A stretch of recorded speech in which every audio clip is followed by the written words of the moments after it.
I can see that. Okay. Yeah, let's get started. Again, we want to say welcome to everyone to the new Signal Technology New Maintenance Needs webinar being held by the Eastern Transportation Coalition. Thank you very much for joining us. I'm Joanna Regal, and I work for KMJ Consulting, and we support the coalition. I'm going to go through just a couple of housekeeping items to get started. Again, we are using Zoom webinar, which is a little bit different from Zoom meeting. Your audio can be connected either through your computer or through your phone, whichever works better for you. This web meeting is being recorded. If you have any questions about either the audio or the web, you can reach out to Esther Cleet. You should note that the chat box is not available to participants for this webinar. So how are you going to ask your questions? Well, you're going to do that in the Q&A box. So you have a Q&A box that you can see there. All you need to do is simply type in your question. And then what we're going to do is Jenna and I will be monitoring those, and in between presentations and at the end of the webinar, we'll have those questions answered. If we're running a little short on time, they may be answered directly into the Q&A box by the speakers. And at this point, I'd like to turn it over to Jenna Reeder. She is the Innovation Program Director for the Eastern Transportation Coalition. Jenna? Thanks, Joanna, and welcome everyone. Thanks for joining us today for this Eastern Coalition webinar, which is sponsored by our Connected and Automated Vehicle Committee, but jointly worked out with our operations, with our TSMO committee as well. So I know we have folks from both of those groups and across our member agencies. So I really appreciate you coming today, and I think we have a great program set up for you. So next slide, get into that. But first, I just wanted to come out with a quick flavor of some recent coalition events that we've had. Many of you may have been engaged in these things, but we've these are mostly TSMO events. As you can see, the TSMO program has been really busy lately, working on updating our traffic data marketplace, some work zone data projects, RIDIS user groups, and then a coalition mapping workshop that we had back in October, or last week. No, yes, the 7th. Sorry, I'm confused. In October. And then we have a couple of things coming up that also could be on your radar. All of these things, again, are in our TSMO program. Please reach out to Denise Markow if you have questions about any recent things or things that are coming up. You can also check our website. But I just wanted to, especially for those of you who are more engaged in our CAV work, this is an attempt for us to kind of spread the word on the work going across the coalition. On the CAV side of the house, I want to say that we have this webinar this fall, and then there's going to be a lot coming out in 2022, including what we hope very soon to be announcing a new hire who's going to be leading our CAV program. We're really excited. It's, we can't announce it yet, but that's coming soon. So look for that, look for information about that, and lots more to come. Okay, next slide. So who do we have here today? We have participants from 17 of our member states and many other associated organizations. We had over 130 people register for this event, which I think really speaks to the interest and the need in this topic. So this is a flavor of where our registrants have come from, and so welcome all, and we're excited to get into it. Next slide. So what are we here to talk about today? Well, this all started based back in one of our Connected and Automated Vehicle regional groups. It was the Southeast group. And for those of you not familiar with our CAV program, we're set up into 3 regional groups. We meet 3 or 4 times a year with those groups, and it provides an opportunity for states to speak to their members about what they have going on in the area of connected vehicles, automated vehicles, and all related things. And those groups are really member driven. They're, the topics we discuss often are come out of exactly what people have top of mind, what they're managing on the day-to-day. And so a few meetings back, we started to have a really great conversation about the signal maintenance that comes along with new technologies that are being added to the signals that are out there on your roads. And it was quickly obvious that there were a lot of challenges and some states that had sort of come up with some solutions for how to pay for the additional cost of these programs, how to support the new maintenance needs, both from a resource perspective, from a skills and workforce training perspectives. And it became very clear that this was really a topic that was ripe for an Eastern Transportation Coalition webinar, because it really speaks to what we try to do, which is to take real topics, real challenges that our members are struggling with today, and give them, through sharing practices and experiences from our member agencies, kind of put forth some specific tactics and strategies and things that other states are doing. So that's kind of how the idea for this germinated. And so in order to prepare us for this, we did a little bit of an outreach to our member state agencies to ask them, where are you with this? Is this something that you're facing, and how are you dealing with it? So those of you who are in member states might have heard from us and completed a survey for us. The member agencies will receive a compilation of the responses to that survey. After this webinar is done, we'll be packaging that with the other materials that come out of this webinar. But I wanted to just take a minute to throw up there. This is kind of the general question we asked of all the people who responded to the survey, which just really, I think, justifies the time we're spending here together. So 91% of the agencies that responded said, yes, we've installed these new signals. They have new technologies. They require additional skills or funds. They talked about, the themes here clearly were, we need more training. We need to find out how to do that. Sometimes it's in-house training. Sometimes we're hiring outside support, and we have to figure out who of our contractors kind of meet the new needs of this technology. And then 73% said, and maybe this hasn't happened yet, but it's coming, or there's more coming down the road. So this is just a little bit of a flavor to say, yes, this is a thing. And I think that's, another reason why we got a great response to the registration for this event. So next slide. So I'm really pleased to tell you about what we're going to hear about today. We are going to kick it off with an overview by our very own Stan Young, who is our Chief Data Officer for the Eastern Transportation Coalition. That's one of the hats that he wears. And he's going to be able to provide us kind of a quick overview of the technology that's out there and what are we talking about when we're talking about these new signals. And then following that, we have presentations from 3 of your fellow member agency states, Virginia, Georgia, and Alabama. And they're each going to speak a bit about their programs and what the work that's going on, what's on their roadways, and then how they have addressed some of these challenges with the new technology. So next slide. So with that, I'm going to take 1 minute to introduce everyone at once, and then we'll get into the good stuff, the presentation. So as I said, we're going to start with Stan Young. He is our Chief Data Officer. He provides technical leadership at our Traffic Data Marketplace project, which I mentioned earlier, and other new data-driven projects for the coalition. But he's also Mobility Systems Team Lead for NREL, the National Renewable Energy Laboratory Center. And so he works on projects in the area of the intersection of mobility and energy. So we're so pleased to have him on our team, and very pleased, Stan, that you could come today to give us a quick overview. After that, we're going to hear from Michael Clements from Virginia Department of Transportation. He is the Signal and Arterial Systems Program Manager in the Traffic Engineering Division at Vdot. He has over 26 years of experience leading transportation engineering and planning projects, and another 20 years in state and regional government, 20 years in state and regional government, and then 6 years in the private sector as an engineering consultant.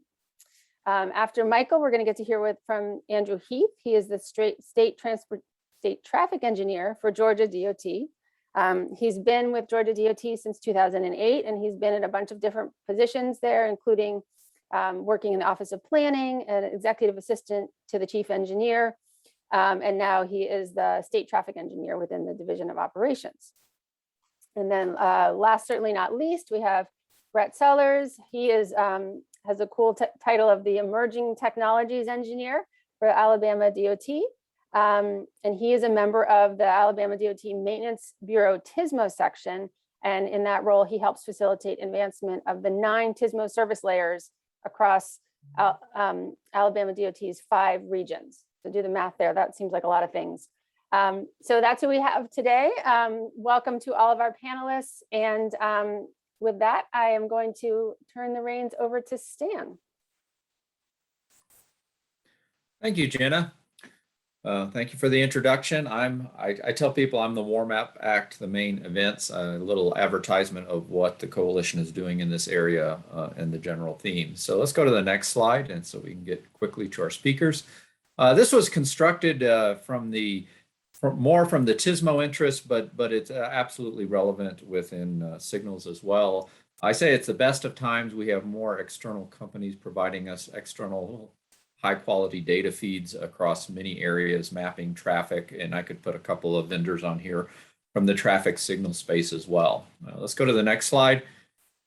It is also the most challenging of times. We're changing our business processes. I have one example here of if you change, you add a new exit on your freeway and you have to communicate that to all the mapping companies. Each mapping company has a custom interface and you have to replicate that across all the navigation apps out there.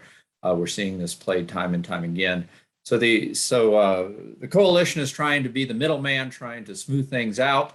Next slide, we're trying to go from this picture that I'm going to show you here of every DOT has a custom interface with every vendor or technology provider out there, which makes for very, very confusing, sometimes very challenging. How do we communicate and carry out our business in a consistent, systematic way? We're trying to get it to a different picture, and that's the next slide. Trying to define standard ways of doing things, whether it's mapping, whether it's a WZDX initiative, which we're trying to pull up alongside.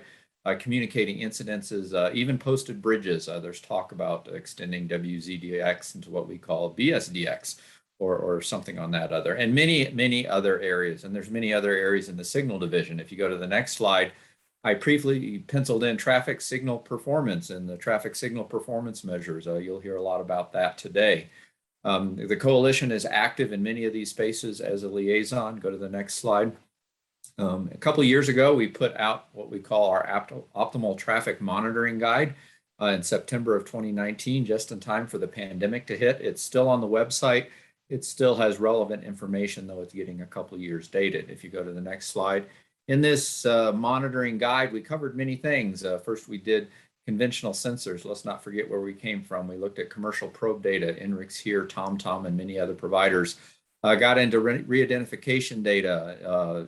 This is Wi-Fi, this is Bluetooth, things like that. And of note, high resolution controller data. This is unlocking all the information from your new controllers that are coming in mass and using it as a management tool, which you'll hear a lot about today. Let's go to the next slide. This area of high resolution controller data, it was championed in the last decade by a lot of work coming from Purdue University and Darcy Bullock. It led to what we know as automated traffic signal performance measures. These are high quality, timely traffic signal assessment for management of critical corridors. If you have a highly instrumented corridor and you brought the data in, you could see in highly detail in a we like to say, we're going to x-ray this and tell you exactly what's wrong. Many people I know on this webinar adopted that. We're leaders in the nation in putting that forward. If you go to the next slide, just a couple years ago, people said, hey, wait a minute, we can combine high resolution controller data or the ATSPMs with the information coming in from our probe vendors, which we're getting denser, and we're actually getting traces of a large percentage of the vehicle fleet. So we're having a movement not only to do ATSPMs through high resolution controller data, but to also do it virtually now. Many states are adopting this. This is a map from FHWA on the left, kind of trying to keep track of where various states are at, and even that map's outdated. And on the right, if you're in the middle of this, you'd immediately recognize this as the Purdue coordination diagram, an increasingly common tool in the arsenal of traffic signal management. Go to the next slide. All of this has caught on quickly. I've never seen a technology move so quickly in the transportation space. I just cut and paste several titles that I found doing this on market adoption. You'd recognize the names of all these either data providers or service providers or major consultants. And these are just four that I found off the top of as quickly as I could. Where are we headed with all this? If you go to the next slide, and this is my last slide before turning it over to our speakers. Intersection management, signal management is growing more complex, more sophisticated. We have outside data sources coming in, providing us incredible efficiency and observability. Not only that, but our friends that are trying to make cars drive by themselves are making LiDARs and radars and video imaging much more adaptable to the purposes of monitoring roadside infrastructure. We need to diffuse this and filter it and provide even richer data to our traffic controllers to open up a lot of applications. If you can take a look at that image in the lower right-hand corner, the control applications span many areas, from energy to signal optimization to safety, even curb optimization and red light running dilemma zone. Automated and connected vehicles are not lessening the criticality of traffic control, but greatly increasing the dependence on intelligent roadway infrastructure. With that, that'll kind of launch us in kind of the background of what our speakers are bringing forward today, how they're meeting these challenges with these new technologies, and some of the unexpected consequences of running the agencies in light of these new technologies. So with that, I'll go to the next slide, which is just finishing it up and turning it over to our next speaker. Michael, I think the floor is yours. Excellent, thanks, Stan. So as introduced, I'm Mike Clements, the Signal Arterial Systems Program Manager at Vdot at the Virginia Department of Transportation. I'm glad to be here with you today. Go ahead and go to the next slide and the next one. So before I tell you about all that interesting technology that we're deploying at Vdot and how this is affecting our practices, I want to set the background on the relationship between Vdot and localities when it comes to transportation. So Virginia is organized into counties, cities, and towns, like most states. Our cities and counties are co-equal forms of government, meaning they have their own government and they are completely separate from each other. They don't share the boundary. But our towns are part of counties and they can have their own government services if they want. So that's important to know because Vdot owns and operates and maintains the highways, including signals, in Virginia counties. So there are two exceptions to that, but for today's purposes, let's just go with the generalization that Vdot owns, operates, maintains signals in our counties in Virginia. Now, cities and towns own, operate, maintain their own roadways and their signals that are within their jurisdictions. Next slide. So we have about 7,400 signals in the Commonwealth of Virginia. Vdot owns about 3,100 of those, and cities and towns combined own the remaining 4,300 plus or minus signals. So the largest numbers of signals in a city is around 500. So you can see that Vdot is the largest signal owner operator in the state by far. So when it comes to procuring the technology and signal technology equipment, Vdot tries to ensure that our contracts are set up so that they can be utilized by localities. Since we don't own the signals in a locality, we don't have control over those signals, but we can offer guidance, the procurement methodologies, and of course their favorite thing, funding. And that helps us to be more consistent with the localities and helps localities to be consistent with their neighboring localities. Local governments don't have to adopt the practices or policies that come out of Vdot, but many, especially the smaller cities and towns that either have no transportation staff or really small transportation staff, they do look to Vdot for that policy practices and guidance on managing their systems. So the Vdot locality relationships are generally at the district level. We have 9 districts at Vdot. Signal design, operations, maintenance, and all that is handled at the district level function. They participate in information sharing generally with localities through their regional transportation planning organization, as well as just individually with each local government. Next slide. So now that we have this basic relationship between Vdot and localities, I want to share with you some of the new technology and maintenance needs that's happening or that's going on at Vdot. So several years ago, we started to fill in this technology gap that existed with our traffic signal system. And I can explain this gap best here by comparing it to cell phone technology. The flip phone versus the smartphone. I doubt very many of you still carry a flip phone, but there are some folks who still have them. If all you want to do is make a basic phone call, the flip phone gets the job done. But if you want to use an app to access a special feature, like connect to Bluetooth, check the weather, get some real-time traffic information, pull up a GPS map, you're going to need something more powerful, you're going to need a smartphone. So similarly, if all you want to do is change a traffic signal from green to yellow to red, then the legacy controllers and signal equipment have done a fine job for decades. But if you want advanced features and functionality, if you want to get signal information directly to and from a vehicle, if you want the controller to do multiple functions like signal performance metrics, ramp metering, the multimodal capabilities, you want it to do all that at once, then you're going to need an advanced transportation controller, or an ATC. And you're going to need an advanced monitoring system like a central signal system to drive that. So next slide. So there are 5 major components to Vdot statewide signal system technology upgrades that we're doing. We're doing efforts to upgrade our high-speed communications at our signalized intersections. We're migrating our traffic signals to that advanced transportation controller, the hardware, as well as new controller firmware. We're implementing performance metrics, both for traffic signals as well as for arterials. We're deploying a new statewide central signal system, and then we're taking all of that technology and we're securing it with cybersecurity standards and policies, with various equipment and processes that we're putting in place. So today I'm going to share with you a brief description about each of these areas. So next slide. So we've made a lot of progress recently in upgrading our communication network to our traffic signals. Our first goal was to get all 3,100 plus of our signals on high-speed communications. And our second goal was to get them off of lease lines and onto Vdot fiber or resource sharing fiber. That's for both economic reasons as well as for security concerns. This is a very expensive endeavor. We initially identified over $50 million in needs just for the communication system.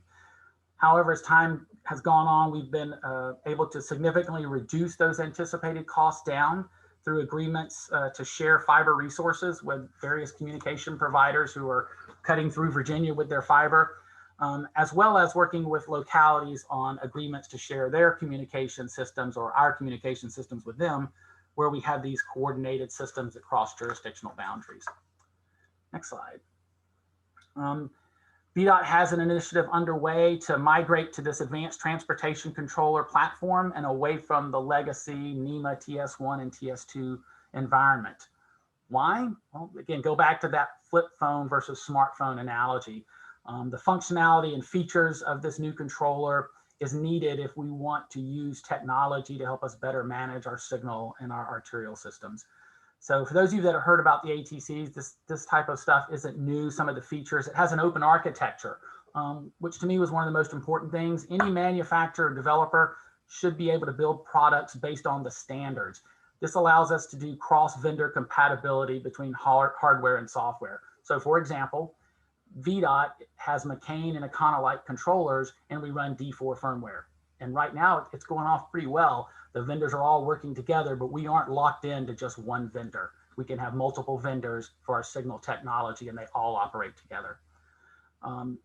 The ATC is modular, meaning it can be separated into different subsystems and assemblies, similar to a computer.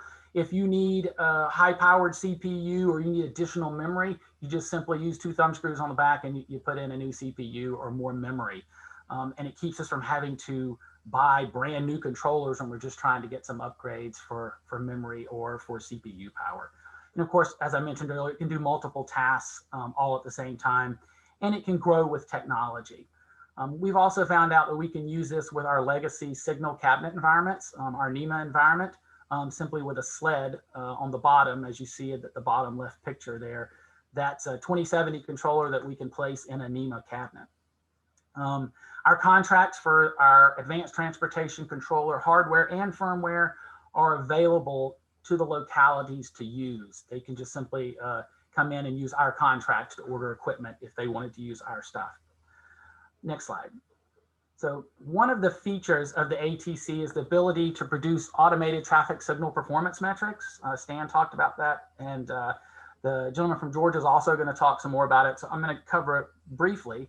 Vdot currently has about 120 traffic signals around the state that are operating with signal performance metrics.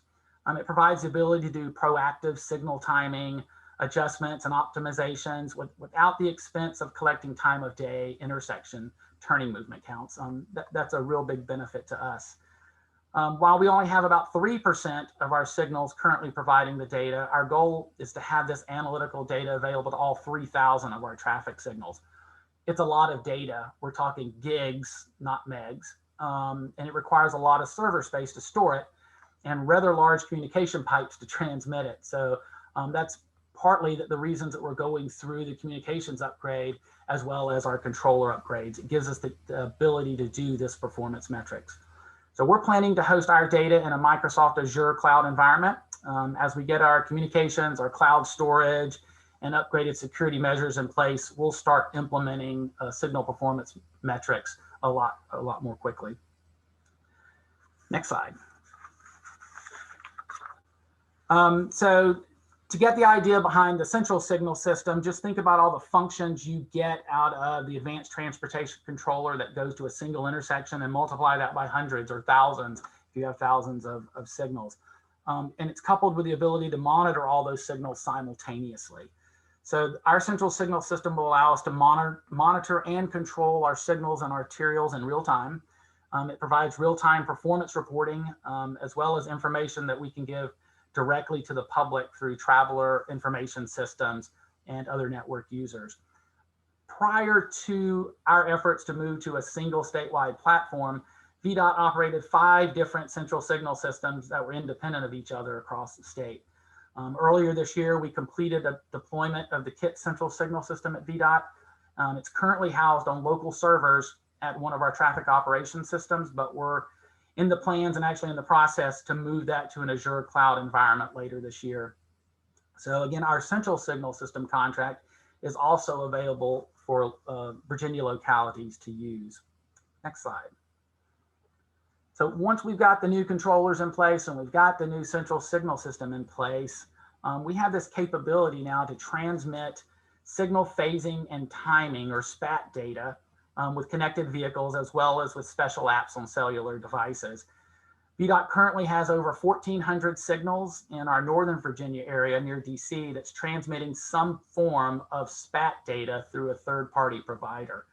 So if you're in Northern Virginia and you drive a newer Audi, think 2018 or newer, then you have the ability to receive this information in your vehicle related to the time before a signal turns green, yellow, or red, and as well as a speed at which you need to travel to catch the next signal on green. It's a great feature. I've actually talked to some citizens up there that have this capability, and they especially love the piece about catching the next green, and it tells them that speed they should be traveling. This capability is being marketed to other car manufacturers. I hope they do move it out of just Audi. It's being tested on a cell phone app called Enlighten. The app uses information from our central signal system, which is receiving the information from our new controllers. So it's our goal to have this SPAT data broadcast capabilities at all of our 3,000 intersections that Vdot owns as we get those added to our new central signal system. Next slide. So we've been making some significant progress in the area of cybersecurity for our operations technology. We have multiple security standards and guidance documents that have been approved and are being implemented. We have a cabinet hardening effort underway where we're putting digital locks on our cabinets. We're getting rid of the old number 2 keys. We're implementing stronger device and field equipment passwords. Our signals are deployed with firewalls, and we're using VPN connections to our signals. But we're also going into testing things like identity access control technology that will enforce identity and access policies for our devices on our OT network. And finally, we're exploring technologies and services that will monitor our network devices and the network traffic for bad actors or suspicious data that might be coming through if someone were to get into it. Next slide. So there's a lot of benefits to our statewide signal system technology upgrade that's just going to help Vdot be better at moving people and goods all across the state. So we're going to be able to monitor the status and performance of our signals in real time. We'll be able to respond to incidents and issues better in real time. And in many instances, we'll actually be able to see the results of the signal changes we made to signal operations as they're made. We'll be able to provide real-time information on arterial conditions to the traveling public. and that's based on the data that's coming out of our system. We'll have a single software platform statewide, and there are a lot of efficiencies that come with that related to maintenance costs, system updates, and then, of course, training on just one system. And finally, we have the potential for interoperability with localities and better coordination of our signal and arterial system across those jurisdictional boundaries. Next slide. So as I mentioned previously, localities have the opportunity to procure technology equipment using our contracts at Vdot. This can provide them with the same equipment and technology, and it helps us provide a more cohesive system across the state. We've developed a template, MOU or Memorandum of Understanding, to achieve consistent agreements that we'll have with different localities across the state. And of course, sometimes we even have funding to help localities get started with this new technology. Next slide. Vdot has several methods that we use to maintain our traffic signals. Some districts maintain signals in-house with Vdot resources. Some of our districts contract out all the maintenance and use just contract sources, and a couple of our districts use a hybrid approach, a mixture of both Vdot resources and contract staff. So in the future, with more equipment and technology moving toward more plug and play, it's not all plug and play, but a good bit of it nowadays is a plug and play style of devices. We see a potential for another model that employs somewhat of a universal technician, or staff that can service and maintain the communications. They can maintain ITS devices, and they can maintain traffic signals, which of course is another ITS device. We anticipate using contract services as well as developing in-house capabilities. This is going to, of course, require a different skill set that includes communication, network troubleshooting, device and system integration, as well as the traditional traffic signal maintenance knowledge and skills. So next slide. So those are just a few of the areas where Vdot's trying to develop a sustainable signal system and a platform that can grow over time and with advancements in technology without this need for wholesale replacements. So with that, I'll finish up by taking any questions that you might have. Great.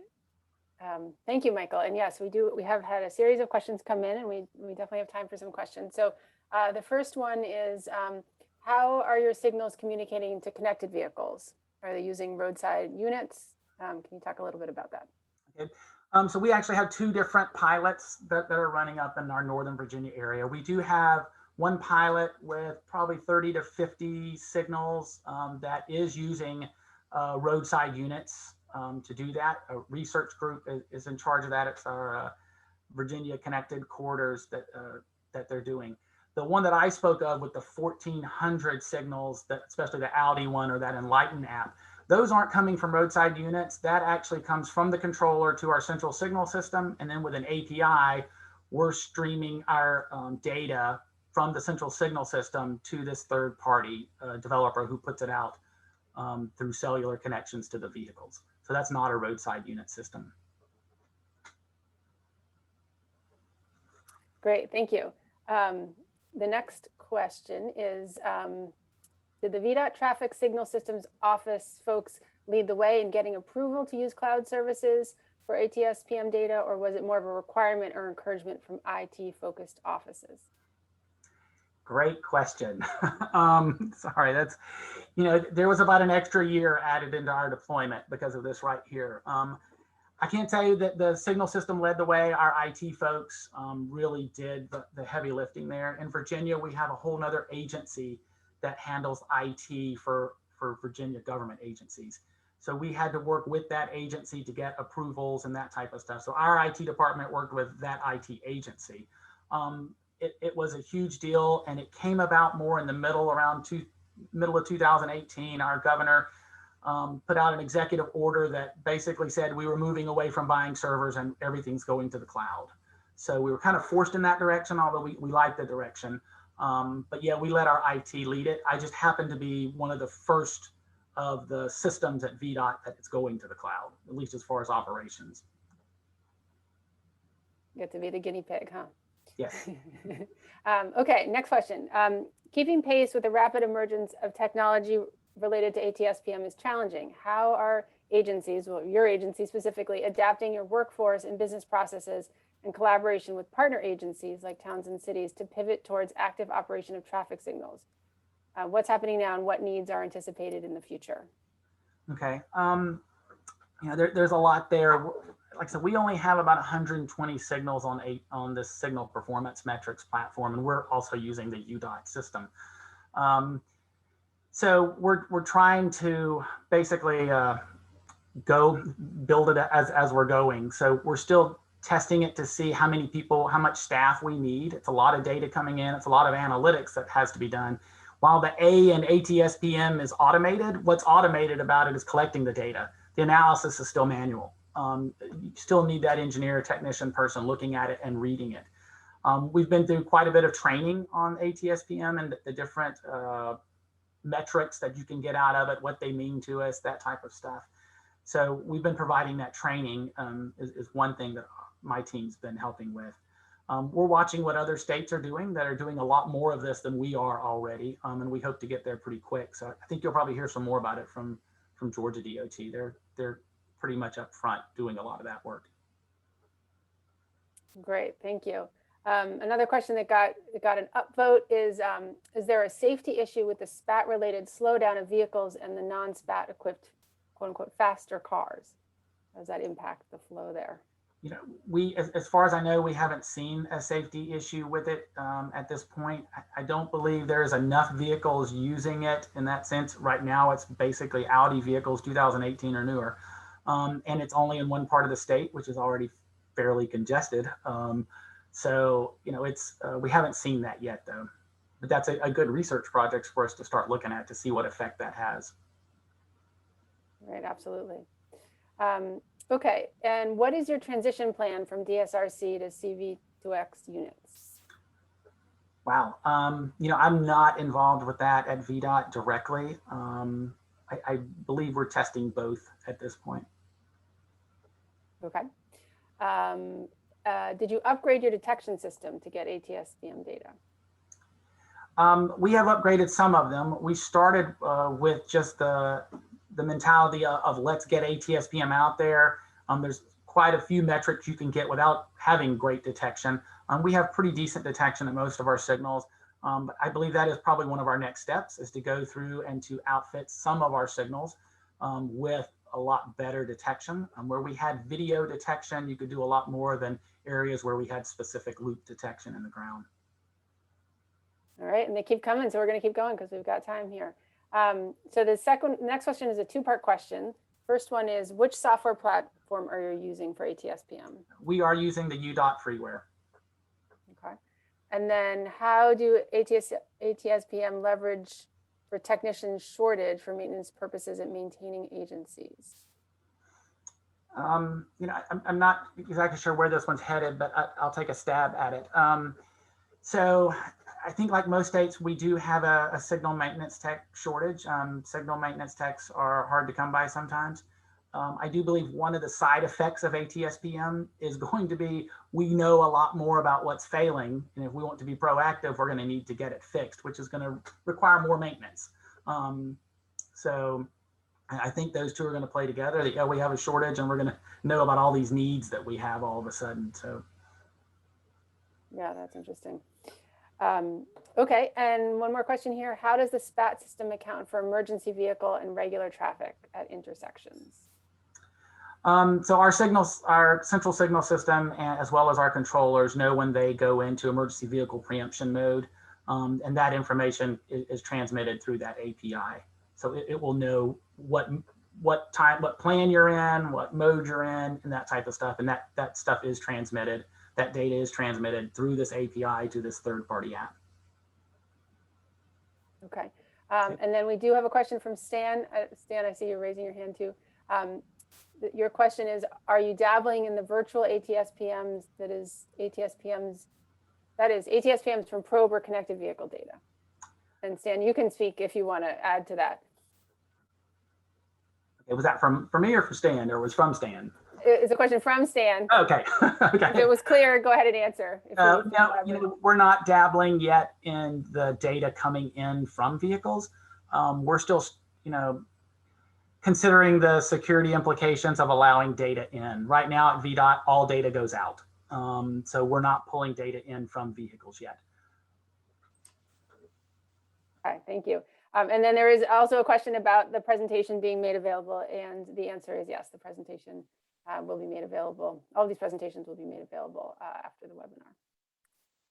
Well, thank you, Michael. That was really great. And I know you'll stick around. You can either continue to answer questions if they come in the chat box for you, or if we have time at the end, we can field more questions. Thank you. Although you've done your job for sure. That was great. Thank you. So with that, I am going to turn it over to Andrew. Thanks, Jenna, and good afternoon, everyone. As introduced, I'm Andrew Heath. I'm the state traffic engineer for Georgia DOT over the Office of Traffic Operations. And like Mike, I've got a fairly similar presentation today. I'm really going to focus on the evolution and growth of our active management programs that sit on top of our signal programs, dating back to the initiation of what we call the Regional Traffic Operations Program, or Rtop, which began in 2010 and taking you really through current day, and the evolution and growth into what we now call Sigops, which has become a statewide active management program touching all of our signals in the entire state. So next slide. So just some background for you here. As you can see on the slide, in Georgia, very similar story to Virginia. We've got just over 9,000 traffic signals across the entire state. That's both on and off system. Gdot, we operate and maintain about half of those traffic signals. And then we have about 100 local agencies that operate and maintain signals across the state. So quite a large number of maintaining agencies in Georgia. Just for some context, in Georgia, we have over 150 counties and over 300 cities in Georgia alone. So it's pretty localized governmental structure, pretty fragmented governments across the state. And that alone is one of the driving forces that led to the creation of our active management program known as Rtop in the Metro Atlanta area. So next slide. So rewinding the clock all the way to 2005, this is what the Georgia DOT signal programs look like. And what this slide is intended to illustrate, primarily at the bottom, is to show that we had a number of programs and a number of supporting contracts for those programs that fully encapsulated our signal work, all the way from standalone signal timing contracts to our ATC controller upgrades that we were doing at the time, to traffic counts, to maintenance, all of those independent, standalone, siloed programs. Then you can see, again, we had over 100 local maintaining agencies across the state. That what is intended to be shown here is they were separate. They were operating and maintaining their own systems at their utilizing their own resources to do that, and following their own processes and procedures to accomplish that. So fairly fragmented system in a state where we have quite a large number of local governments that are within this space. Next slide. So that became a driving force to create what was known as the Regional Traffic Operations Program in Georgia. And the whole notion was, how do we bring some of the more critical corridors that we have in Georgia, and primarily in Metro Atlanta, take them under one umbrella program across jurisdictional boundaries to create a common approach from both an operations and maintenance perspective for those traffic signals. And that got encapsulated into the Rtop program, which started in 2010, just under 400 intersections as illustrated on the map here, encompassing 10 corridors. So this was the initial group of locations that got pulled into the Rtop active management program, where Georgia DOT provided resources to operate, maintain, and provide some uniformity to the signal system along those corridors.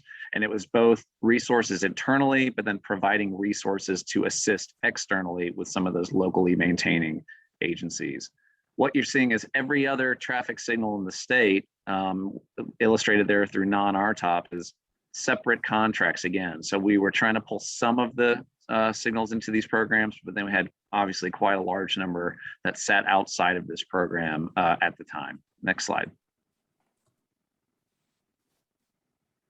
And this is just kind of illustrating what Rtop pulled in. into that umbrella program. So capturing timing, capturing maintenance, capturing some of the engineering efforts, but we still had some activities outside of this umbrella, like signal software and our Navigator programs. But then also you can see illustrated is that connection to local agencies. And that really has been the primary benefit of our active management programs. It's the fostering of that notion of collaboration and coordination with local agencies, creating those relationships to address problems and issues cooperatively by utilizing the Rtop resources. Next slide. So let's fast forward then from 2010 to 2015. The Rtop program very quickly became a success story for the department. We were able to demonstrate improvements in mobility and safety along those corridors by doing some traffic analyses that demonstrated a strong return on investment. So what that led to was continued investment by the department into expanding the Rtop program. So you can see as of 2015, we had expanded the notion of Rtop and called that Rtop 1 from 400 to over 600 locations. We separately then introduced Rtop 2 to get to the next tier of corridors to bring them under that umbrella. And then we started targeting not just corridors, but clusters of traffic signals in the really dense commercial areas within Atlanta. So the downtown area, the midtown area, the perimeter area, where we have high levels of population and employment, a large number of traffic signals with significant traffic problems. Let's pull those areas into this program as well and try to tackle those more holistically, not just on a quarter by quarter basis. Next slide. And then fast forwarding again to 2018, as we continue to add additional locations into this umbrella program, ultimately, we encapsulated over 1,700 locations within Metro Atlanta. But we moved into what we called a zonal program rather than corridor-based program. We understood that although these corridors, as highlighted here, are some of the more challenging corridors carrying high traffic volumes, really just from a criticality perspective, they demand the focus. But we know that a lot of the areas that kind of feed into these corridors have a direct influence as to how they operate. And that led us to, okay, let's expand the reach of our program to not only capture the main corridors, but capture those influencing factors as well. So that led us to this zonal strategy, which you can kind of see highlighted by the different colors on the map here. And we pulled in, again, some of those denser areas, the perimeter, downtown, midtown areas into those various contracts as well. So applying those active management principles, not just on a corridor perspective, but really looking at it, beginning to look at it regionally. Next slide. And then finally in 2018, we had stood up Rtop, we'd gained a lot of experience over 8 years and had grown that program significantly, but to date, we had not done anything outside of Metro Atlanta. But as we looked across the state and we looked at a state that continues to grow, we continue to have growing traffic problems. We've got a lot of mid-major cities that we're starting to see some of these operational issues emerge in their signal system. We realized that we needed to move above and beyond just the Metro Atlanta area and really start to look at this from a statewide perspective. And that led to the creation of a subsequent sister program, which we had initially called Rtop Lite, very original there, but ultimately landed on the name Regional Traffic Signal Operations, or RTSO. This took lessons learned from Rtop and translated those on a smaller scale, location by location, but to these other areas across the state. So expanded resources there, increased support for those locally maintaining and operating jurisdictions in these areas, and began to establish the framework for large scale proactive traffic signal management, really truly starting to look at a statewide basis. Next slide. So as we rolled out RTSO, and we were kind of, we took a step back and we're looking at our program and saw that we now had a statewide footprint. We wanted to take a look at sort of our core mission. And Rtop, when it was created, had a mission statement of increasing throughput and reducing travel times along those key corridors, and manage your traffic signal system to do that. And that went well for us. We were able to, like I mentioned earlier, achieve good results in trying to accomplish that goal. But we wanted to keep, sort of pushing the boundary and keep evolving with the times. And we moved from a throughput metric to a reliability metric. So not just how quickly are we getting people down the corridor, how many people are we moving, but how reliable are we making the corridor on a day-to-day basis. And then ultimately during this time, we again took a step back and said, okay, reliability is great, but we're still operating in a reactive manner, addressing problems as they arrive. And that led us towards our next step of how do we get ahead of the curve? How do we proactively manage our system and maintain our system by implementing new technologies, implementing new techniques, similar to what Mike was mentioning earlier, to stay at the forefront from a management perspective of these systems. Next slide. And then underneath that mission statement, you can see the goals that we laid out at this time. Very traditional statements, but really kind of points to the heart of what we're trying to do from a signal perspective here in the state of Georgia. Operate a safe, efficient, and well-maintained traffic signal system. Provide flexibility, accountability, scalability, and transparency to our signal program. Promote collaboration, cooperation on a statewide basis with our partners. Use data-driven decision-making to inform what we're doing. Efficiently manage and allocate resources, and then provide customer service. So really kind of points to the key goals that we have in operating our active management program on a statewide basis. Next slide. And then all of that sort of coalesced over the last year in evolving the Rtop and Rtop programs now into sort of our next stage from an active management perspective. And that was the creation of what we call the statewide Sig Ops program. And this is truly a statewide active management program utilizing advanced traffic controllers, high resolution data, full communication to all of these locations, pulling data back to our central system here at the Gdot TMC, and utilizing all that information to help empower our locals, empower our contract staff, and empower our internal resources to do the best they can in meeting those goals that I just spoke through. So SigOps encompasses all these bullets or all these circles that you see here on this slide, but all of that is driven towards innovation, and that's why that's highlighted differently. How can we tackle all of these issues, but how can we continue to evolve and be innovative in doing so that we can stay at the forefront of the technology conversation? Next slide. So just to kind of sum up what that looks like in terms of a decade of active management, going back from 2011, where we had just under 400 locations in the Metro Atlanta area under Rtop, evolving all the way up through 2021, current day, a full statewide program encompassing all traffic signals within the state of Georgia. Next slide. And just a quick zoom in of what that looks like regionally and how we support that contractually. We've got 3 regions now in the Metro Atlanta area, West, Central, and Eastern, all supported with their own contractual resources. And then a North Georgia, Southwest Georgia, and Southeast Georgia region, again, all supported with their own contractual resources, but all falling within a consistent umbrella program known as Sigops. Next slide. So that shift from a regional approach, obviously when we're doing that, we're looking at the entirety of the state of Georgia. We are now picking up 9,000 traffic signals, as I mentioned earlier. That's a tremendous number of locations. It's a tremendous burden on resources. So how do we do that? Well, first and foremost, it's our goal to, again, speaking towards the proactive mission statement, we are monitoring all of these locations on an automated basis. However, we are doing so through defined levels. And really that sort of speaks to, okay, what's the resource requirement per location? And every traffic signal in Georgia is now sort of coded internally within Gdot to a vital, location, essential, or general. And that sort of speaks to what is the level of resource that we're willing to provide, both from a consultant or engineering perspective, or a maintenance perspective, or a financial perspective. And signals can shift. The intent of this is to be flexible. If we have a major event coming to the state of Georgia, we may adjust the level of some locations to provide additional resources and scale up or scale down appropriately over time, depending on what we see happening on a real-time basis. Next slide.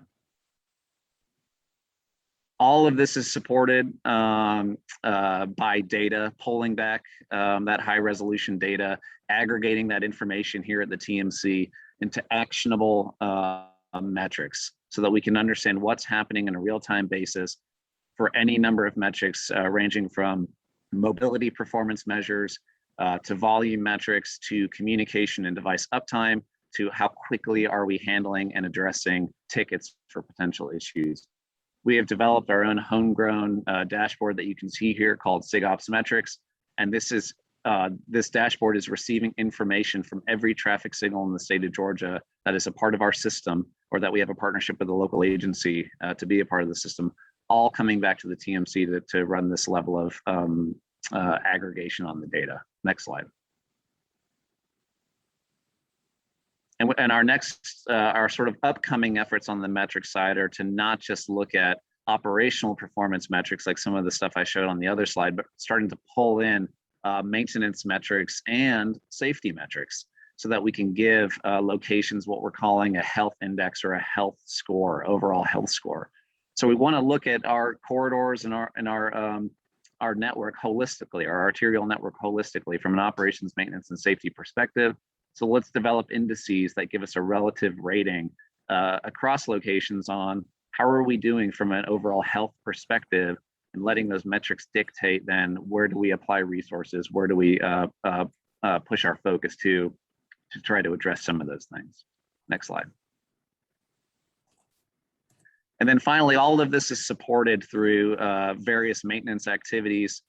We have an in-house traffic signal maintenance group that is responsible for our specifications from a signal perspective, maintaining our qualified products list and our warehouse contract, and then administering and coordinating with statewide contractors on our on-call maintenance contract. And that maintenance contract is a menu of service-based contract with levels of activity with pre-defined pricing or pre-negotiated pricing.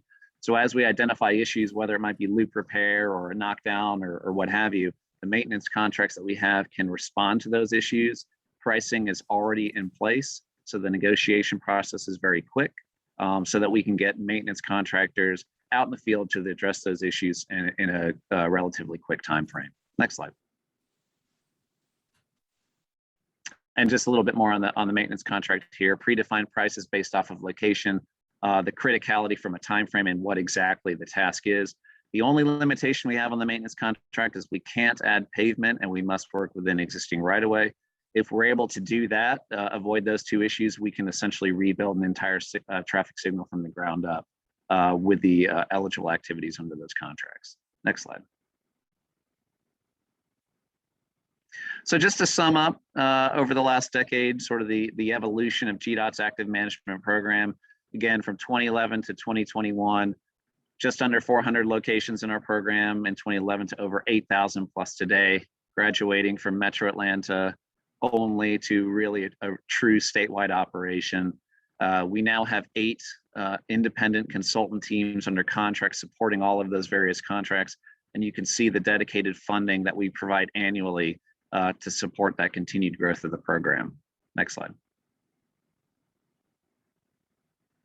And then just speaking to the growth or the evolution of the vision, moving from again, corridor-based approach to truly region and now statewide approach. Our mission statement has changed from increased travel throughput to really focusing on proactive management of the system. And then moving from field monitoring to a true central remote monitoring on a statewide basis. Next slide. And then finally, from a technology perspective, very similar to what Mike was talking about, traffic signals communicating to the central server. Just a decade ago, none were doing that. And now we have almost 7,000 locations that are communicating back to the TMC in real time, supported now with over 1,000 arterial CCTVs and over 7,000 locations in the state that are utilizing or providing high resolution controller data. And you can see from a performance metrics, all of those supported through the Atspm platform. Next slide. So that concludes my remarks. Thanks for the time. Thanks so much, Andrew. Let's see, looks like a question just came in for you. And please, I encourage everyone, we have about 5 minutes before we have to move on. So we've got some time with Andrew here. This first question is, collecting all that PM data from signals is great and impressive, but I assume there has been at least some challenges with actually using that data. Can you share anything more on such challenges? Or is Gdot's system so robust at this point that actions and projects are advanced based on the performance measures? Thanks. That's a great question, and I agree with that statement. Translating data and dashboards into actions is easier said than done. We actually support those platforms with regular and routine meetings with our partners and with our consultant resources to drive accountability and to drive action. That when we're seeing information, the question is, what are we doing about it? And if we're not doing anything, then why are we spending all this money to stand up these platforms and these dashboards? So that's a key piece of what we do. We have quarterly performance reporting meetings with all of our both in-house staff and consultant staff to talk through what are we seeing, what are we doing, and what are we anticipating moving forward, to really show how are we utilizing these systems and how are we holding ourselves accountable for utilizing those systems. I could tell someone that, I could know anything that's happening at a traffic signal across the state of Georgia at any given time. Well, the obvious snarky answer back is, well, then why didn't you know there was a problem here? And the answer is likely, well, we probably did, but maybe we didn't do anything about it. So that's where the accountability factor comes in. And that's where it's really sort of continuing to go back to the well to drive those best practices through internally through staff and externally through industry as well, to take advantage of the platforms that are there. Good question. Thank you. And I have a question. Going back to the how you identified your sort of 3 levels of signal priority, or can you talk a little bit about the process, what maybe specifically what data is used, whether the local jurisdictions were involved in identifying that, kind of how that relationship works? Yeah, it was a number of data sources that sort of drove the that decision-making process. A lot of history too. Obviously, the Rtop, original Rtop network was identified for a reason, based on just overarching traffic challenges, mobility, safety challenges, things of that nature. So it was those types of, data points that were leveraged to say, okay, these are vital or essential or general. But then it was also coordination with locally maintaining agencies and our district offices out in the field to say, okay, where are your issues? And let's talk through that. Ultimately, it was an iterative process to say, let's take a stab at what we think works, bounce that off of our stakeholders, and then make adjustments from there. But as I was saying earlier, the key part of that is that the system is designed to be flexible. As example, go Braves, we are hosting the World Series champion Braves parade tomorrow. And it is happening up in Cobb County along a major arterial in that network, which has quite a few arterials that feed into it. We've obviously got to put a lot of focus on that specific network and that specific system tomorrow as we host this parade. So let's elevate those signals for the time being as we work through that specific activity, and then they may return back to their sort of general status or pre-status, whatever they were after that activity concludes. So again, it's meant to be a flexible approach, flexible system. Obviously, as we look at it, we've got to consider our top line resources that we have available in doing so to make sure we work within those constraints. Great, exciting example. And then there's also a question in the chat from Stan, in addition to those in the Q&A box. Okay, thanks. Yeah, we have a couple more to get through here. So is signal maintenance performed by contractors only, or do you have in-house technicians and electricians that do that as well? It's both. We have in-house technicians. I think, like a lot of states, hiring and retaining technicians has continued to be a challenge. But we do have that capability across our districts.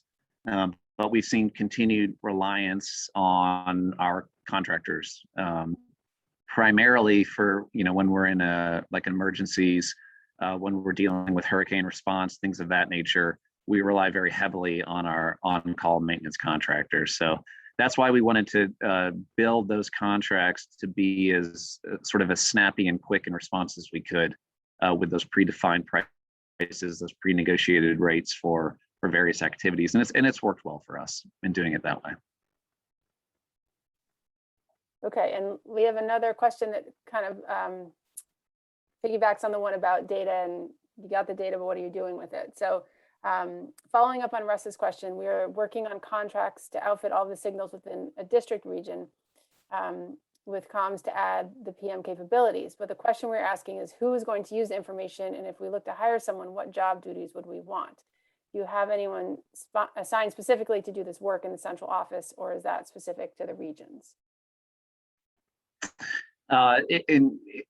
We don't have specific positions within our office to do that. That became another line item for the continued evolution of our traffic engineers and continued growth of our traffic engineers. It was an adjustment in business process, and it's a continued adjustment in business process. And we've had varying levels of success in doing so. I can, airing a little dirty laundry, I can very quickly say that we have some traffic engineers that if we want to implement a plan, they won't do so until they've been in the field to check and validate and, sort of do it the traditional way. And so we have to keep working on that. But then we have a number of engineers that have dove, headfirst into, let me use the data, let me use the technology, and I can make a big difference from here, at my desk type thing. So it's a work in progress, and I think that we continue to evolve over time. I think the main thing, as I was saying earlier, is continuing to press and push that accountability factor, because that's how you influence your business process. It's not just a thing that sits to the side. It becomes your core tool to manage your system, because it's there for that reason. So that's been our approach. It's very much, there's no silver bullet to doing it. I don't know if just hiring someone to take advantage of that is necessarily the answer, though I think it can certainly help to have a champion in doing that. But it's saying this is the way we're going, and let's continue to push that way. All right, and then I'm going to let Stan ask the last question before we move on to the final presentation. Go ahead, Stan. Thanks. I first got to say, I love the name Sigops. It sounds like high-tech, reminiscent of national security agencies. So excellent name. Second comment is same as first. Is virtual ATSPMs on your radar? And if so, are they, like for lower priority signals or anything like that? Yeah, I'll just say, well, one, thank you for that. We actually worked with our communications department that has an on-call marketing, outside marketing group that helped us come up with that name. And that was a fascinating activity, by the way, that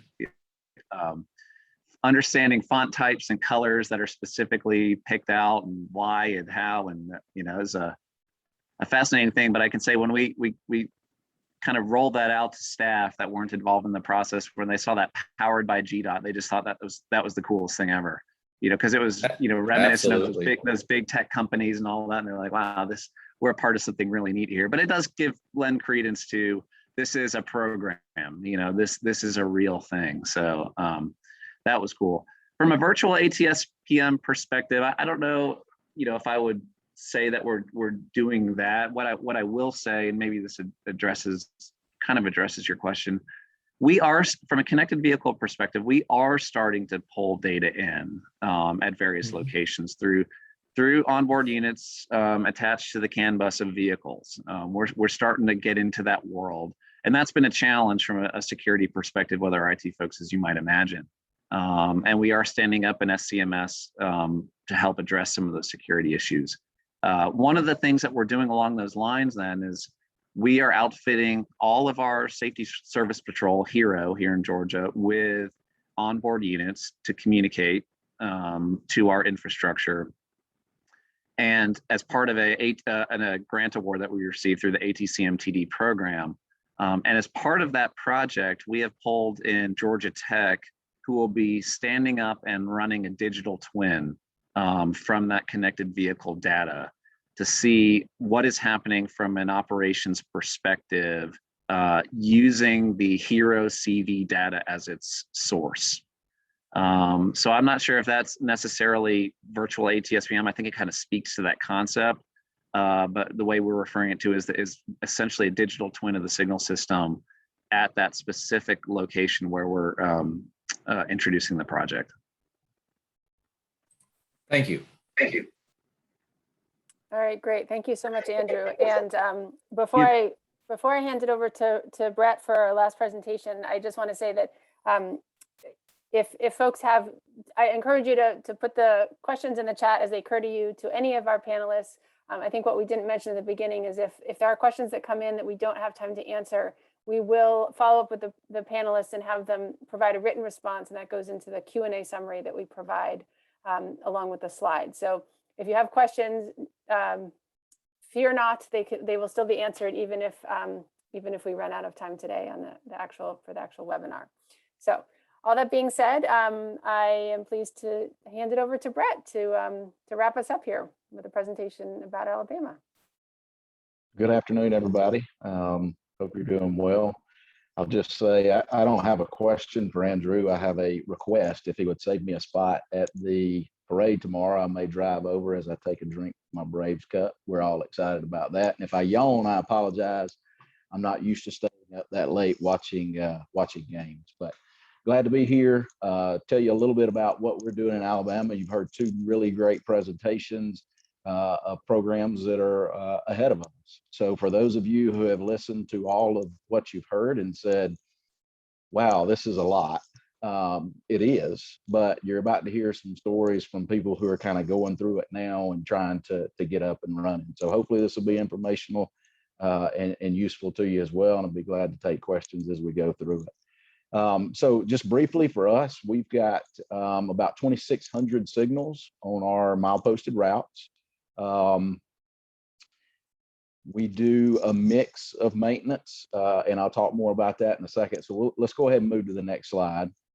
And I'll talk about how we have traditionally done signal operations and maintenance in the state, probably the same way that most of you guys have.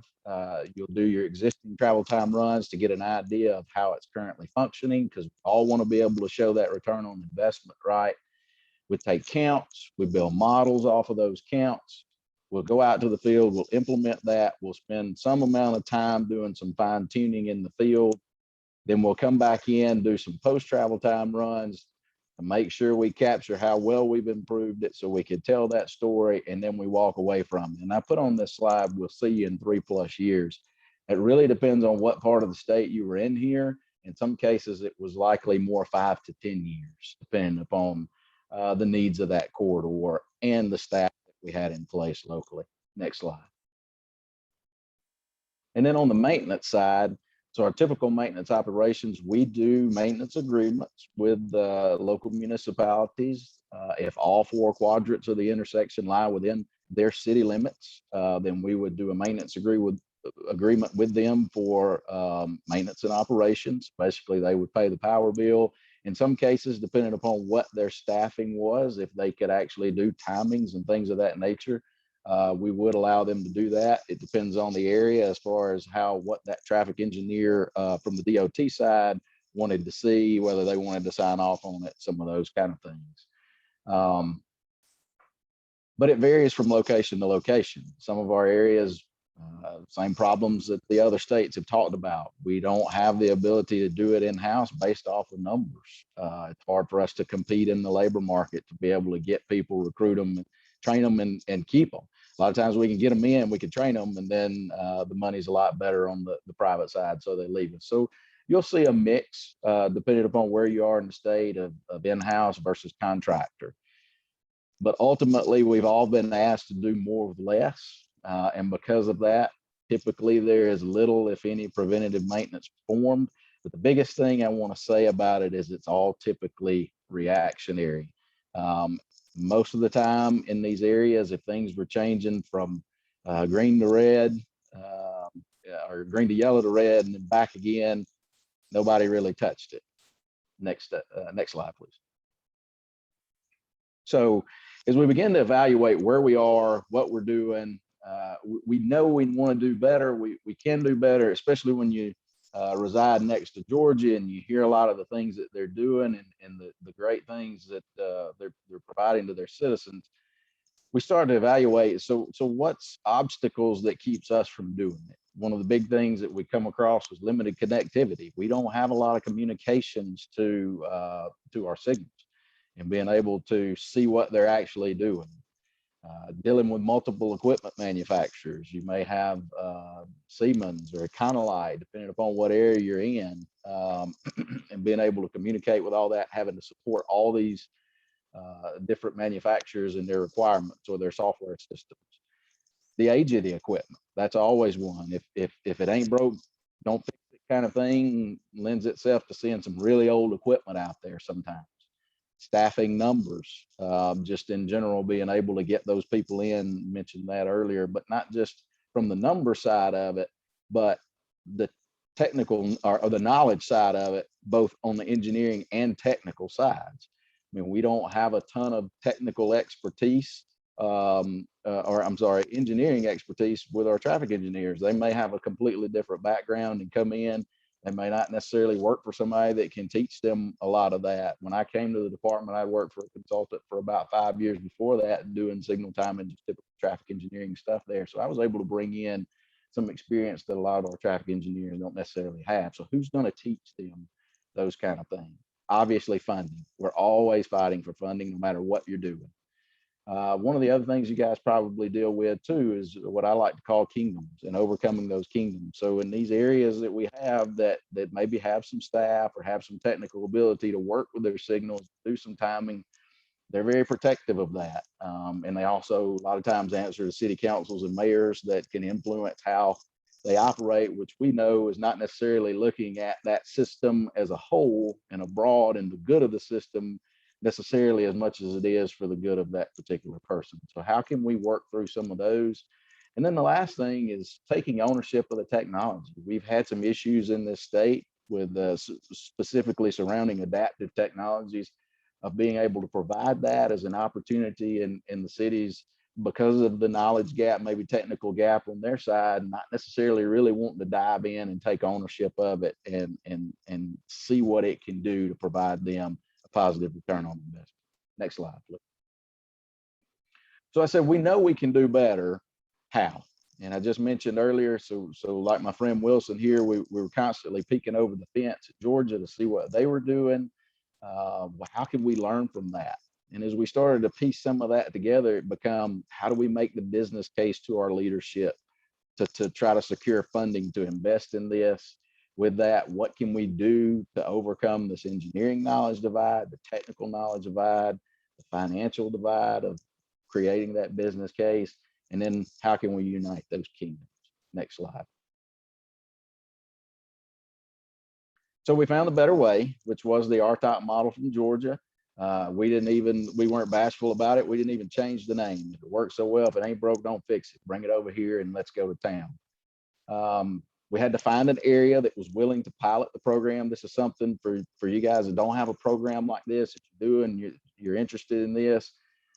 Selling the program is very important early on. So if you try to go through this process and find a pilot area, look for somewhere that has a good collaborative partnership that you can pretty easily come in, make some improvements and show that return on investment.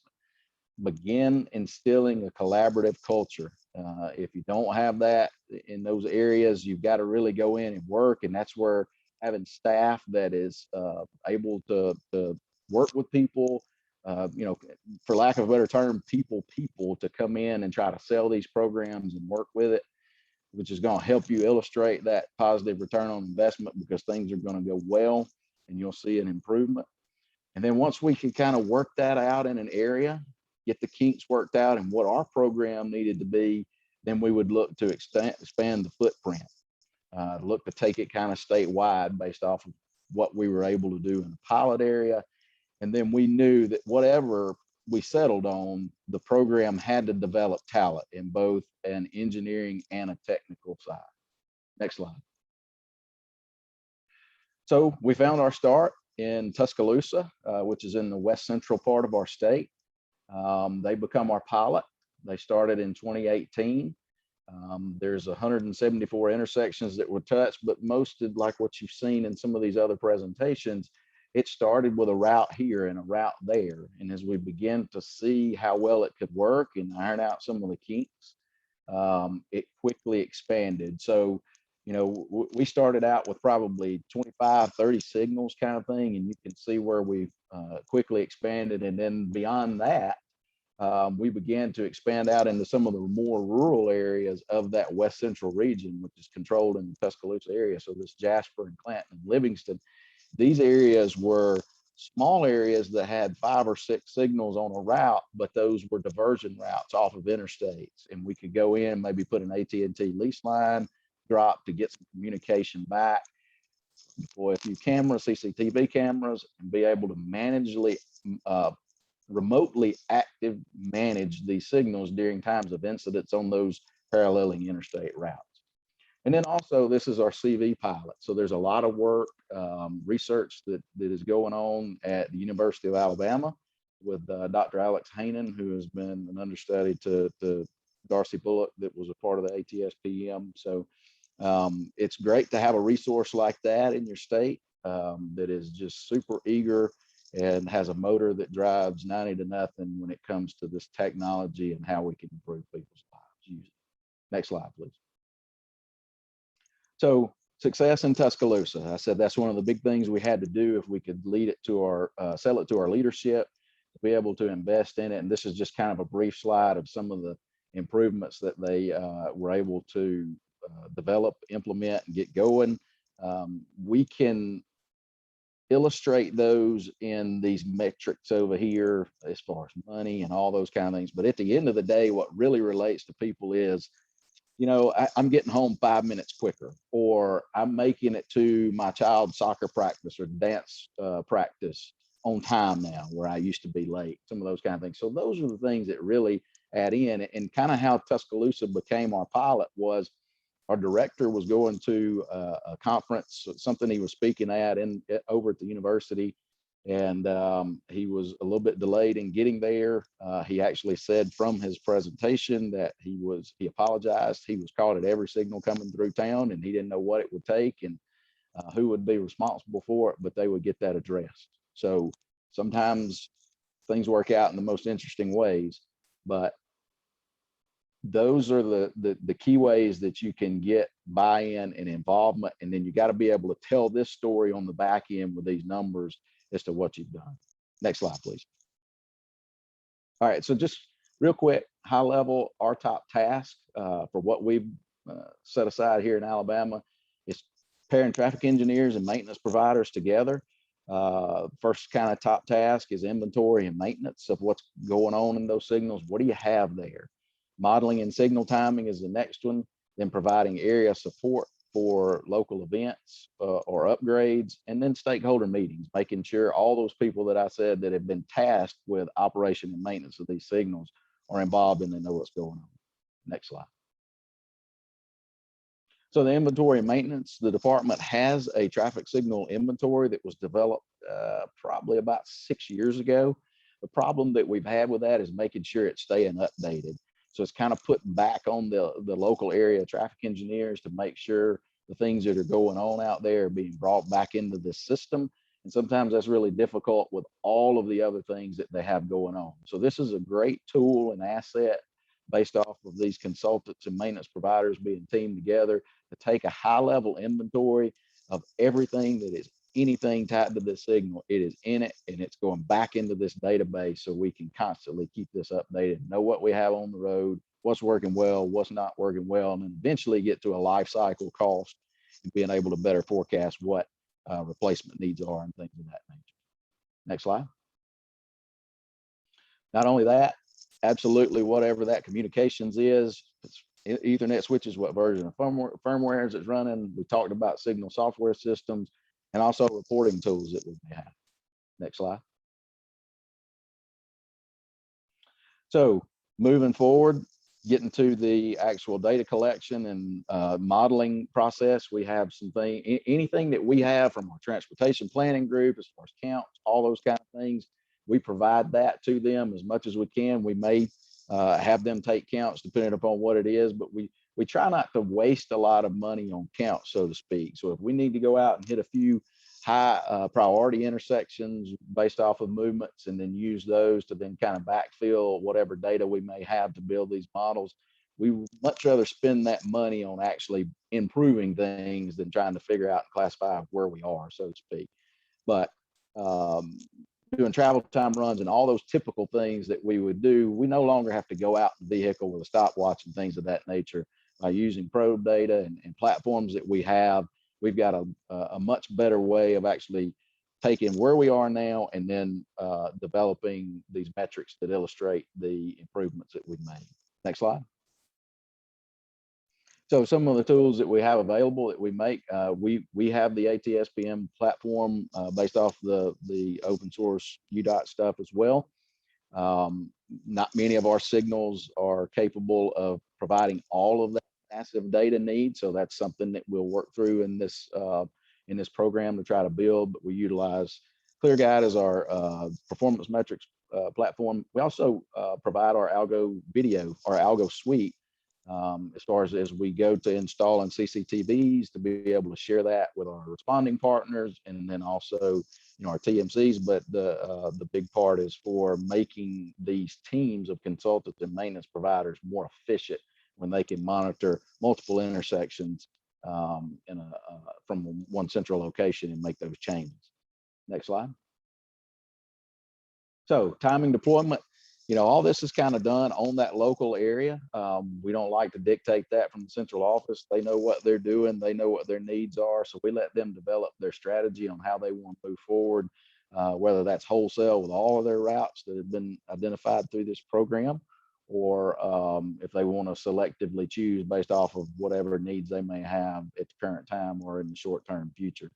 So they'll do their data collection, modeling, more kind of typical side of what you would see in the signal deployments be done on this side, pushing the information out, then monitoring it, making documentation of what they've done, so that can be included in that signal inventory in a database. And then the continued monitoring and adjustments, which is something that we have not really gotten through any of the things that we've done so far. It's just an active management side of things. Next slide. Talked briefly about area support. So the Tuscaloosa area is obviously home to the University of Alabama. They play a little football over there from time to time, I hear. As an Auburn fan, I don't really care that much for what they do, but they've been very successful. And that tends to attract a lot of people. So they have quite the game day event management that goes on and being able to direct traffic. This consultant team has been heavily involved in that. They've made excellent strides at being able to handle ingress and egress. And they have significantly cut the stadium clearance time and being able to get people out of time. One of the big things they've been able to do in making that a success is, most of y'all who have worked in the world of traffic engineering, and especially around events, notice that the police like to hang out in the cabinets and use the push button. And unfortunately, they're not looking at the system as a whole. They're looking at what's in front of them. So Tuscaloosa has been able to convince the police department to let them handle it out of our TMC. And they have been so impressed that they are not having any issues with the department wanting to have officers on site. One of the things that you will face as you kick this off, and that's why I say willing partners, is a lot of times they feel like you're coming to take their job. So when we finally convince them, hey, look, the officers are needed there in case there's an incident or something they need to handle. We just don't need them touching the signal. When they start to become comfortable with that and they see that improvement, it starts to sell itself. Next slide, please. So we talk about what it takes, right? Collaboration of stakeholders. And our model has been typically with cities, because our counties don't necessarily do a whole lot with the intersections on our routes. But so just an idea of a snapshot of the people that it takes to do this. If we're partnering with the city, we need their traffic engineering group if they have it. Certainly need their IT on board, and I mentioned the police. Why? ALDOT, the biggest lift, we have our traffic engineering folks involved, our traffic management centers. ASAP is our safety service patrol. So depending upon what the route is, and if it's an event, something like that, we may run safety service patrols on those routes of significance during certain times. Obviously our IT department and then our TSMO group. So basically this program, instead of being something else that has been handed off to our traffic engineers, has been held in our TSMO section. So our region TSMO engineers are in charge of kind of managing these efforts locally in conjunction with our traffic engineers based off of what maintenance needs are and things of that nature, because the maintenance crews still report to the area traffic engineers. Next slide. But it really gets down to how we view the transportation network. We've got to be able to start to view this without jurisdiction lines, because our constituents that travel those roads, they don't necessarily know when they leave one city and go to the next, or who's responsible for maintenance on that signal. And I don't think necessarily we should expect them to do that. They know that if there's a problem, they want to be able to pick up the phone, call one person, and it should be addressed. So got to get away from the jurisdictional lines and see the network as our customers see it. This program really puts a central manager in that consultant team, working for the good of the area. So you get beyond some of those things I talked about with local municipalities and kingdom issues. Willing personnel at the blocking and tackling level, I kind of hit on it a little bit earlier. When you choose your pilot area or where you want to try to start, make sure that your local technicians understand this is not a wholesale replacement for their job. We're not contracting your job out. Look at this as an opportunity for you to learn and grow from these people, because at some point in our case, we expect this program as it currently sits with consultants leading the way to kind of dissolve, and it'll be something that the department takes on and runs.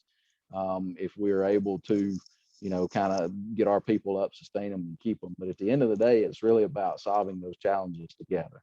Next slide, please. So just a recap of our current situation. We had our region submit routes for evaluation. We put them through a customized prioritization tool, looking at things like crashes, volumes, a lot of those kind of things, because we have, you know, to develop this program, we looked statewide. We had all these regions submit the routes that they would like to be included. We gave them prioritization off of that, went through a mapping process to go to the front office. Based off of the things that we were able to do with that and the success in Tuscaloosa, we did receive a funding commitment from our front office. Our previous chief engineer gave us a commitment before he walked out of the door, and thankfully our current chief engineer has stood by that. So we, based off of that, we were put together RFP and advertised. Teams have been selected. There were 3 different teams selected across the state. There's work currently underway in most of our major cities, Mobile, Montgomery, and Birmingham. We are still getting off the ground in those. It was a staggered approach. It's a 5-year program based off of priorities that we felt we had and staff that we had in place in certain areas. We decided to stagger those. And but because of the success we've seen in Tuscaloosa and local region leadership, hearing about that, we've had most all of those areas come to us and say, hey, we're finding we've got 100,000 here hit and we've got 50,000 here. What can we do for 150,000 to get started? And that's why today there's work ongoing in all of our regions, which is really exciting. A lot of that is those stakeholder meetings, getting them to buy in, and then identifying what the equipment upgrades are that we're going to need. Building those stakeholder bridges is a part of this whole getting off the ground process. To my knowledge, all of those are going really well. It helps when you've got a situation like we had in Tuscaloosa to help tell the story. Establishing communications, building resiliency, and then expanding upon our ITS. I mentioned installing CCTVs and all of those kind of things to help us more efficient and make our dollar go further that we're investing. We are in the process of securing a statewide signal software system. So we're hoping that we can hopefully after the first of the year be able to get that solidified and kind of transition away from having each region kind of doing their own thing. Playing the funding game, like I said, we have received the commitment, but we're starting to find all of these. We're not really starting. We're we're reaching the point that we knew we would get to of identifying all of these equipment needs. So the funding game now becomes, hey, where do we go to be able to fund all the needs that we have, begin to prioritize what we've got funding for, and how can we go ahead and get that rolling while we continue to search for funds for things that we felt were not as high priorities as others. We have been able to create region signal operation engineer positions. They are in place in all but our North region, and they are already working with these consultant teams. Most of these individuals are young graduate engineers who do not have really any traffic signal operations experience. So this is from the ground up. We're building this program from the ground up, which is really exciting. And we're getting great feedback, thankfully. What the consultants are telling us is that the local areas have made great selections in the people that they've hired to try to get this off the ground for us. And then we talked about the problems with obviously our technical knowledge. And so there are efforts underway through our state personnel department out of our maintenance bureau to start to look at what kind of classifications can we look to combine. We've got electronic technician classifications. We've got traffic signal technician qualifications. We've got ATS, which is kind of our ITS side of maintenance qualifications. How can we look to combine those? Because those duties are in most cases very similar, and be able to create pay scales that are more competitive and things of that nature. So we're hoping to make some real headway over that in the first quarter of next year. Unfortunately, a lot of times when we have to go through this process, it takes a really long time. So next slide.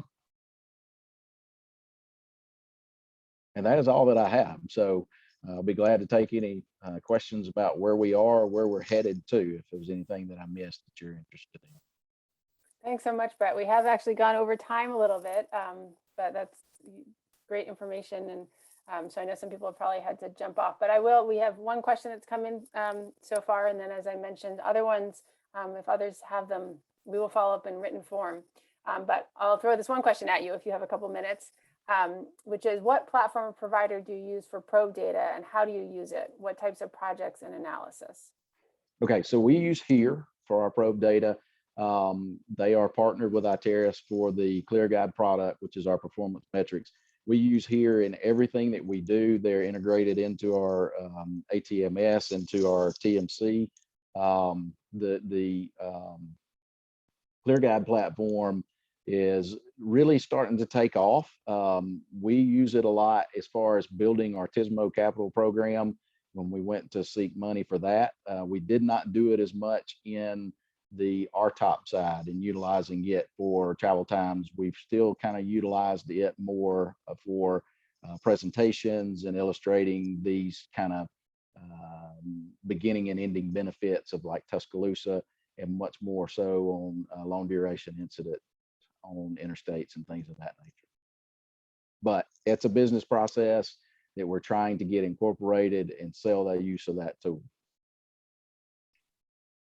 Great. All right. Well, again, thanks to everyone who stayed on, and thanks to Stan for the overview, and all three states for telling some really compelling stories. I thought each presentation was excellent and showed different approaches.